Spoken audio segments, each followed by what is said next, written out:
You're listening to the Hidden Killers Podcast. This is the Hidden Killers Podcast with Tony Brewski. Oh, what's been going on today in the courtroom in Boise?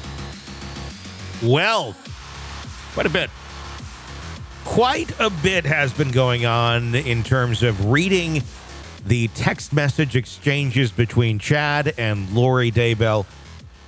One of my favorite things to do, I think, in the last year has been going through those just because it's so bizarre and nuts and humorous as well. I mean, if it weren't for this being a horrible, horrible murder investigation, you just kind of go, what on earth is going through these people's minds texting each other these things?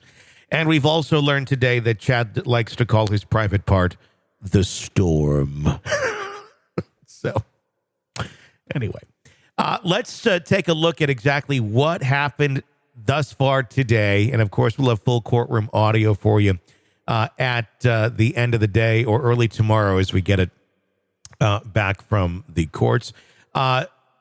Today, though, a very interesting account of some of those exchanges. They were talking today about the morning of October 9th of 2019 when Tammy Daybell was startled by what she believed to be a paintball gun fired in her direction. It was the original story. Remember, it was a paintball gun.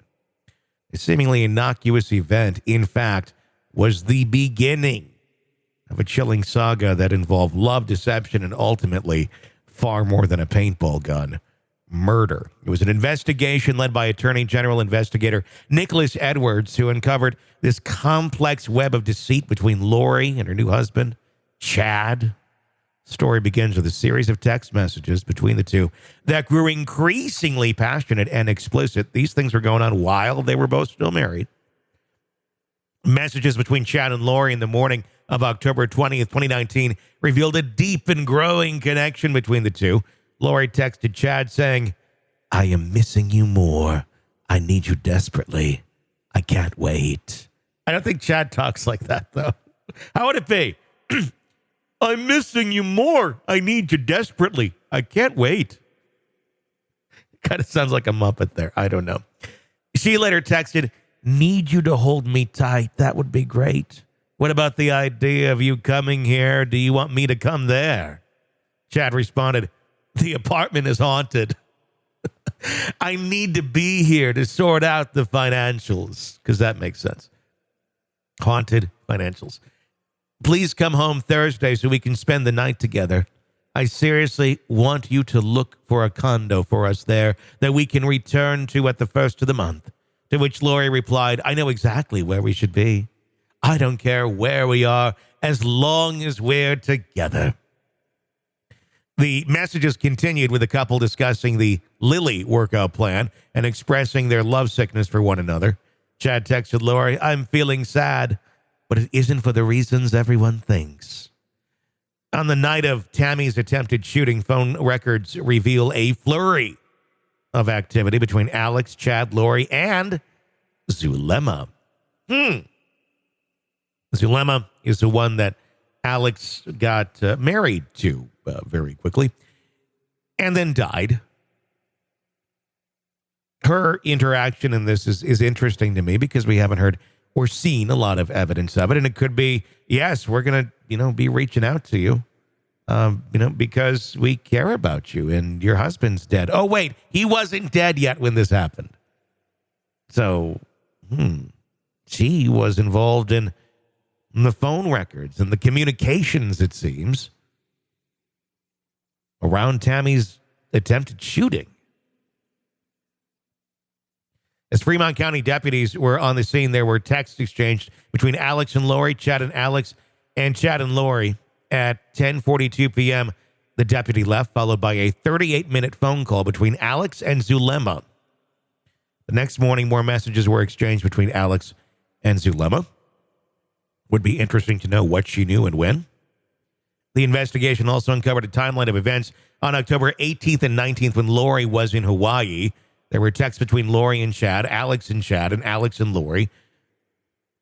On the night Tammy died, her phone was active, playing games at 10:22 p.m. and at 11:28 p.m., a JPEG was deleted from her phone.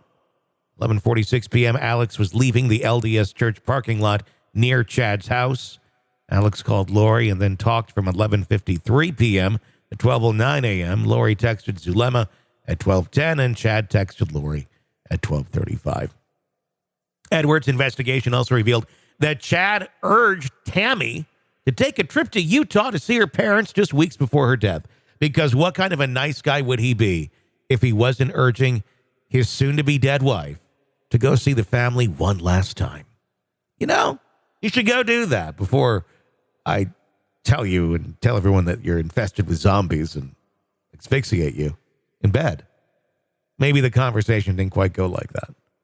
The couple's intimate text messages painted a disturbing picture of the relationship. In one message, Chad wrote to Lori, "Dreaming of caressing you in your bed. I adore you." And Sholo, you. I think it means I'll show you. Heart emoji.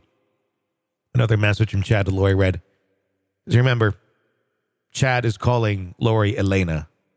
Elena's magic hand has gripped the storm. This is almost as good as loin fire.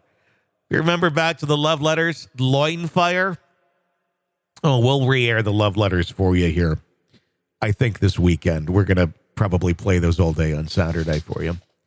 And God knows, maybe we'll have another chapter with what's been coming out. Elena's magic has gripped the storm. Barely able to breathe as intense waves wash over him. Lori responded, "Yes, she did."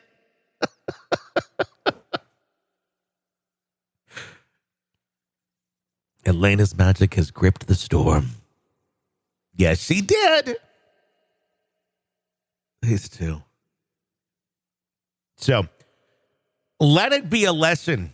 Anytime you text anybody, anything you put in those texts, ask yourself, would you be comfortable with this ever being read in a courtroom in front of a jury? If the answer is no, don't text it. This is an examination of the hidden human condition. This is the Hidden Killers Podcast. The Hidden Killers Podcast. With Tony Bruschi. Oh, it just keeps going. I feel like the Energizer Bunny. Like, it's like, wow. Just when you thought there was nothing more. Be sure to press subscribe wherever you download podcasts. You don't miss any of our breaking updates and coverage on this and the many stories that we follow for you right here. I'm Tony Bruschi. Stay with us.